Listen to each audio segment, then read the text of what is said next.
শ্লোক ১৭ পিতাহমস্য জগত মাতা ধাতা পিতামহ বেদ্যাং পবিত্র মোঙ্কার ঋক্সাম যজুরেবচ।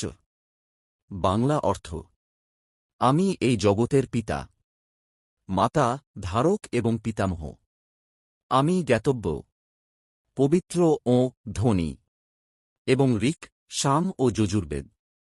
ঈশ্বরই সবকিছুর উৎস, জগতের পিতা, জগতের মাতা, জগতের ধারক, বেদের জ্ঞান, সবকিছুর উৎস ঈশ্বর। সংক্ষিপ্ত শিক্ষা: ঈশ্বর শুধু সৃষ্টিকর্তা নন, তিনি পিতা, মাতা এবং সমগ্র জগতের আশ্রয়। এখন কৃষ্ণ বলবেন, তিনি শুধু সৃষ্টি নন, তিনি গন্তব্য, আশ্রয় এবং বন্ধু।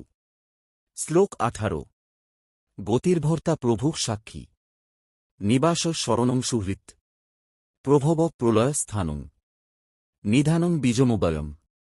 বাংলা অর্থ আমি সকলের গন্তব্য, পালনকর্তা, প্রভু ও সাক্ষী। আমি আশ্রয়, শরণ ও প্রকৃত বন্ধু। আমি সৃষ্টি, প্রলয়, অবস্থান এবং অবিনশ্বর বীজ। ঈশ্বরই চূড়ান্ত আশ্রয়, গন্তব্য, আশ্রয়, বন্ধু, সৃষ্টির বীজ। সবকিছুতেই ঈশ্বর। সংক্ষিপ্ত শিক্ষা: জীবনের শেষ আশ্রয় ঈশ্বরই।